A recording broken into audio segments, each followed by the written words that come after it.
Good morning. I am so excited to talk about business interruption, which sounds so simple, and yet it can be so damaging. And I want to talk about exactly how interruptions are hurting your business, but also how we're going to boost productivity and improve your bottom line by removing these interruptions from your business, because I know where they're coming from, and we can nip this in the bud, save you money, save you time, get you some referrals and clients. Does that sound good? I think it sounds like a good idea. So I want to share a little bit about me. My name is Emily Hawkins, and I am the founder and creator of the Leadership Operating System, where I help you leverage your time and team to create epic work in your business without working 14-hour days and giving you the visionary space that you need to be the front runner in your industry. And this all started for me when I actually left the corporate world in 2017 after an illustrious career in supply chain, really streamlining processes for productive results. I did this with people and teams and money and all the things, and I want to share with you exactly how I did that without that 15 years. You don't need 15 years. You don't need complexity in your business. So let's remove all of that so that you can just run your business efficiently and get your team engaged so that you're out of the way and you're able to work on the things that you want to work on while your business scales and grows around you. Does that sound awesome? I think that sounds pretty awesome. So let's get started. Let's talk about today's topic, which is interruptions in your business. And this feels so benign, right? So what? It's just an interruption. What could this have anything to do with anything? Well, let's talk about what interruption actually is.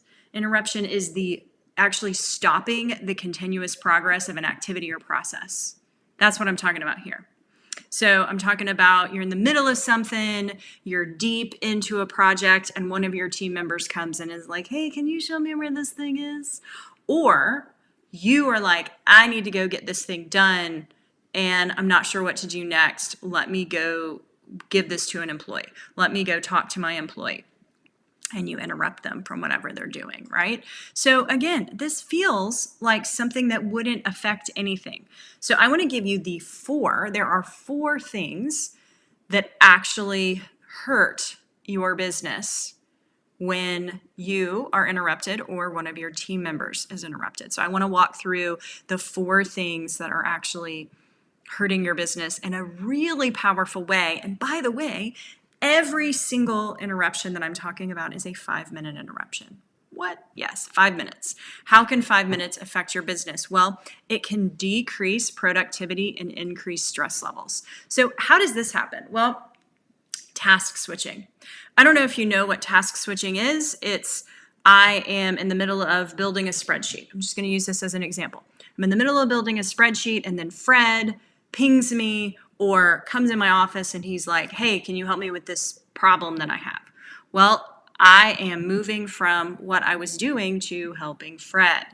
Now, again, that doesn't seem like it would affect anything, except it ends up being 12% of my income. What? Okay, so let's talk about this 12% number. Where did this come from? Well, when you are interrupted, and the interruption is 5 minutes, it takes on average 23 minutes to get refocused on what you are working on in the first place. So if that happens to you twice a day, which that's being generous because I think it happens more to us in lots of different areas, over the course of a year, it's 12% of what you pay that employee. So how does this break down? Let's look at a manager. So if you pay a manager $50,000 a year and you interrupt them twice a day, just for 5 minutes, right? Just for 5 minutes, it's actually costing you $6,000 in interruption loss. And I'm saying interruption loss because nothing's happening in that $6,000 time frame. So you are losing the $6,000 of productivity. And you might think, well, I mean, yeah, but that's just for, somebody that's higher level. So let's look at A lot of states, this is actually the minimum wage. So this is the lowest somebody could possibly get paid in the United States at an hourly level. If they happen to work for you 40 hours a week, then you are losing $1,800 to this, which actually equates to 250 hours. So in both cases, we are talking about 250 hours of lost productivity due to 2 5-minute interruptions in these employees' days. And I'm being generous here because you and I both know that interruptions are typically not 5 minutes, they're longer. And if you are lucky if you get 2 interruptions, right? It's usually more. So this is the lowest amount of money that your business is losing. And if you think about how many employees you have, multiply these numbers out, and this gets really big really fast. And again, it's for 5-minute interruptions. So what's the other thing? Well, focus and task completion. So back to me working on this spreadsheet that, let's say, was due, today, and it's one of our top clients, and it's very important that we get this thing done. And Fred comes in with his ask, and I'm already under a tight deadline, right? Well, what happens is I lose my focus, and I'm probably not going to be able to complete this task on time. So naturally, my stress levels increase. And when my stress levels increase, nothing good happens. Nothing good happens when your stress levels increase. And that is what takes us to mistakes and decreased work quality. Because when we feel stress, the hormone cortisol is released in our bodies. And when cortisol is released, it actually activates a part of our brain that shuts down the logic. All it does is tell us to move away, run away from the bear. Well, that's great if we lived in caves, but we don't. And so what happens when we are trying to do highly detailed work is that we make mistakes, and therefore the quality of the work we are putting out is just subpar. And, a loss of concentration causes so many of these issues because when you are in the middle of a task, it's easy to forget when Fred comes in, what was I doing? What was I building here? Oh, maybe it was this. And so that 23-minute downtime that we have between our brain in task switching, if we are doing anything, it's almost like driving drunk. It's working in our business drunk, which causes these errors to occur. Now, why does this matter? If you're in accounting, you're a bookkeeper, and you invoice somebody incorrectly, you either charge them too much, pissing people off, charge them too little, it's costing money in your business, right? And then one of the bigger problems is product defects. What if you're in the midst of building a new product, a new service offering, and you do not do it to your fullest ability? Well, what does this do? This is going to piss off your customers. You're going to end up with tons of returns. It's just not a good look, right? Not at all. Which leads to the next thing, right? Delays and missed deadlines. So I was already mentioning that before, right? When your stress levels are high, because I'm probably going to miss these deadlines and I'm delaying things. Well, what happens when you interrupt an employee is that they might even forget a key task. And in the process, they're like, oh yeah, I think I finished everything I needed. I'm just going to go ahead and send this on. Well, if they're working on a task within a larger project and they forgot a piece, it could delay that project, which could cause two things: loss in revenue because the project was not done correctly or at a certain time. And there could be contractual penalties that you have to pay because you did not turn this project in on time for who it was that you were doing. So it just feels like it costs way too much money for your business to be doing this.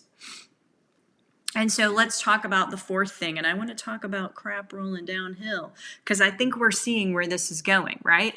Is that all of a sudden your stress is up and your work product isn't so great. And so what's happening is you're starting to boomerang tasks.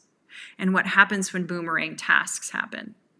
people interrupt you because they also have those boomeranging tasks, and all of a sudden it's creating a backlog of work because nothing is completed correctly. Your stress level is going up, so the error rate is high, and people are interrupting you because they too are having issues. And that is huge, right? An increased workload. And all of a sudden, if everything is on fire, what is a priority? I don't know. If everything is a priority, nothing is a priority, right? And so not only are you now going to suffer from what is a priority, but so is your team, which is going to make them ask you more questions, which is going to make them interrupt you more. And that's exactly what happens, right? More interruptions, decreased work quality, and let's talk for a second about decreased customer satisfaction, because all of this affects the end customer. And I don't know if you know this, but the average good experience that your customer experiences, a customer, maybe even you yourself, you have experienced great customer service, a great product, a great thing. You are more than likely going to tell 6 or more, maybe 7, 8 people about your great experience, right? How wonderful. That is a referral, right? That's a referral. You're getting more business. This is great. But when you have a bad experience, did you know that when you have a bad experience, you're more likely to tell 15 to 20 people about that bad experience? And by the way, all of this, if we wind back the tape, all of this has to do with the amount of interruptions in your business, right? Just interruptions. We're not talking about anything else. We are talking about interruptions that could spur 15 people saying or learning bad things about your business. And so what do we want? Well, we want better quality, we want better efficiency, we want our speed of work product to be up so that we are meeting those deadlines, we're actually crushing it, right? And we're keeping our costs low. Our costs to those contractors, we're keeping our costs low in terms of our employees, and we're using that 12% of time, we're not wasting it. We're using those 240-ish hours to move a project forward, to move our business forward in a deep, meaningful way. So how do we do this? Y'all, it is so simple. You know I'm a fan of simplicity. I believe very much in keeping everything in your business simple. And so that is why I'm sharing with you 3 different pieces here. And one is decreasing creative burden. What is creative burden? Creative burden is giving your team a task and not really sharing what success looks like. Not really sharing best practices for how to do that. Not really sharing how they could be doing this faster with better quality. And how do you decrease creative burden? Well, it's actually very simple. Clearly documented and referenceable SOPs. This is one of the most overlooked steps. There's actually another one that I'll talk about in just a second. But this is one of the most overlooked steps in the process. Why? Because as a business owner, as a key leader, you say to yourself, oh, I don't have time for documenting processes. But what I will tell you is I hope everything leading up to this has shown you that this is what you need to prioritize because it will save you 12% per employee if it's documented correctly. And then there's a thorough onboarding plan. So many of us look at onboarding as the honeymoon's over, you go figure out your job. Like, oh, we hired the person, they're onboarding, they know what they should be doing because they've done this before, and we leave them to flounder in our business. And when we do that, it causes all those interruptions and all those problems and frustration and stress and all of that. But when we provide them with a thorough onboarding plan, all of a sudden they understand all the things that they need to understand about their role. Also, weekly goals. Giving employees a weekly goal is such a great way to keep them in their lane. What matters? What is important inside of the business? And then the second thing, supporting your team. So I feel like all the things we talked about, that's truly supporting your team as well. But if you think about it, creative burden, decision making, you've removed all of that with what we've talked about previously. You have removed decision making because you're giving them SOPs. You've removed decision making on what priorities look like, how their job functions, what matters for them to be doing and how they impact the business, and what they should be doing this week. You have removed so many decisions from their day, and now you're going to support them in a deep, meaningful way. So how do you do that? Provide healthy boundaries. So I actually mentioned this earlier, where I'm sitting in my office and I'm like, oh, you know what? I don't really have time to do this task. So I'm going to go to Fred's desk and I'm going to go tell him about this. Or I'm going to send him a Slack message, or I'm going to send him a text message and say, Fred, I really want you to be working on this. And actually, I need you to work on it now. Well, all of a sudden, I am not honoring his boundaries. I am not asking if he has time for this. I am not having a conversation with him about his workload. I'm not doing any of those things. I'm just piling things on, and I'm not honoring the boundaries of, we all need some heads down time in the business. And we talk about boundaries from a business owner perspective, which is so important. But how about the employees too? That matters just as much. Sharing why. So when you give someone a task, helping them understand why the task matters, how it will affect other team members, how it will affect the business as a whole. This right here saved me hundreds of hours in my corporate role. When I figured this out as being the main culprit of why people were asking me so many questions, I was able to leave early on Fridays and creating a safe space. So going back to going over to Fred and saying, Fred, I need you to do this. So not only am I disrupting those boundaries, but I'm also not creating a safe space for him to say, you know what, I can get to that on Friday, but today I have these things. Which would you rather me do? I can move one of the things I'm doing to Friday, or I could do this. If you have not created a safe space where people feel like they can have that conversation with you and have a healthy no, then what's going to happen is you're going to end up with a backlog of work. And the backlog of work will cause interruptions in the business. So it's a dangerous slope when you do not provide this. And finally, decrease the busy work, my friends. I know that when you created your business, just as when I created mine, that I had a plan and there was a reason for every single task. But as your business grows and scales and team members are added, you will find that you need to drop certain tasks and add different tasks. But they all must be related to needle movers. What are the things that are driving sales? They're driving revenue. They're driving our customer service experience up. What are the needle movers in your business? And narrow down your tasks to those. Now, I know that I threw a ton at you. I know this. But I am excited because inside the leadership operating system that I have created, I have given you all of these things. So what I arm business owners with is the ability to seamlessly onboard their teams with an automatic onboarding plan, to draw up and co-create with me what those needle moving tasks are, what are the metrics that their business people should be looking at, what is the why that each employee should be going with so they understand, how to give your team weekly goals. And we do all this in a 12-week period because I want you to slowly and methodically give your team everything that they need to become dauntless leaders inside of your business to create epic work while you are really becoming the front runner of your industry with this visionary white space.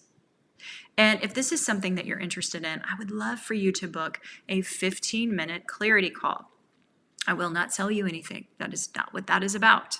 My goal with this is to see where you are in your business and where you need the most help. What needs to happen in your business to create the most success so that you can get out of the way and have that visionary white space while your people are creating the epic work behind the scenes. So all of this is waiting for you in a point and click, very simple automatic way. And I am excited for you to join that.